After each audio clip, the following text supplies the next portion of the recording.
Monsieur Cazenave a la parole. Bien, merci, monsieur le maire. Donc mon intervention, elle porte bien sur la délibération sur l'évolution de la taxe foncière, que les choses soient claires.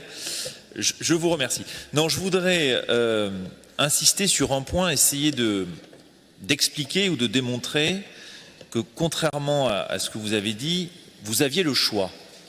Vous aviez le choix de ne pas augmenter la taxe foncière, d'une certaine manière, une décision irréversible face à une crise conjoncturelle. Je m'explique. Dans vos scénarios budgétaires, la hausse des prix de l'énergie, ça représente à peu près 16 millions d'euros. Et nous reconnaissons que la ville de Bordeaux, elle est impactée par l'augmentation des prix de l'énergie.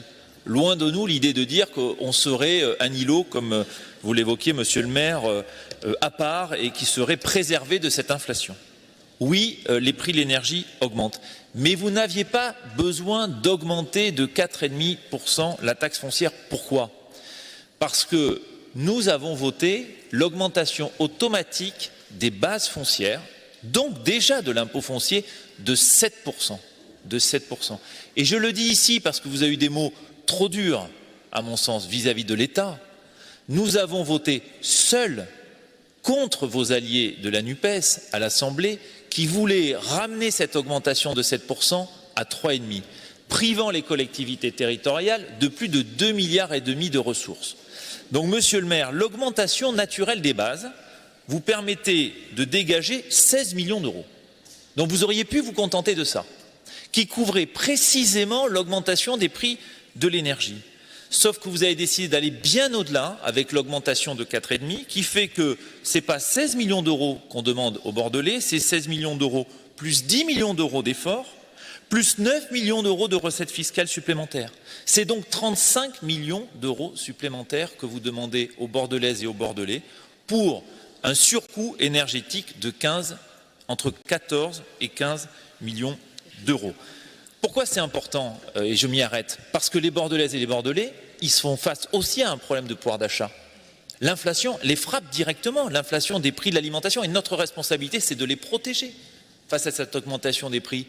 Et nous vous disons, vous auriez dû vous contenter de l'augmentation de 7% et prendre en partie à votre charge, la ville à sa charge, l'augmentation des prix de l'énergie. Ne pas se défausser sur les Bordelais ni sur l'État face à cette augmentation des prix.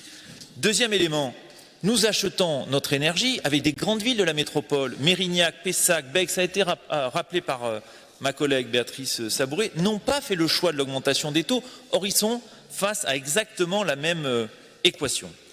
Et puis enfin, je voudrais terminer avec deux remarques supplémentaires.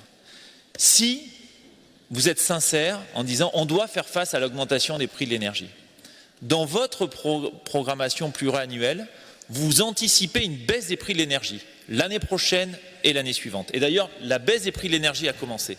Vous devriez alors prendre l'engagement, dans ces cas-là, de baisser la taxe foncière à mesure que les dépenses d'énergie vont baisser.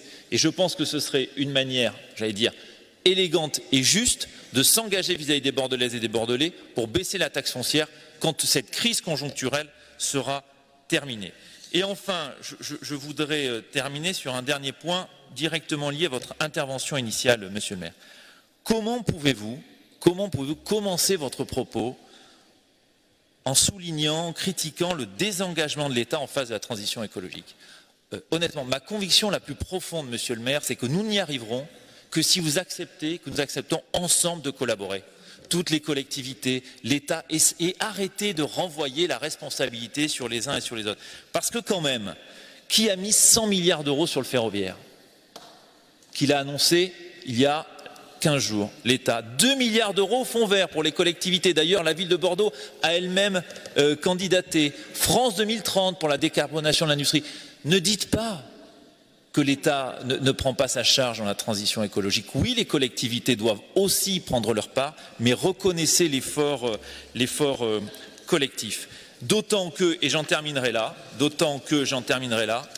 quand vous expliquez que tout ça, c'est pour maintenir un haut niveau d'investissement sur la transition énergétique, au-delà des mots et des présentations PowerPoint, moi j'invite tout le monde, y compris ceux qui nous regardent, à regarder ce budget en investissement sur adapter la ville aux défis environnementaux, il baisse les investissements.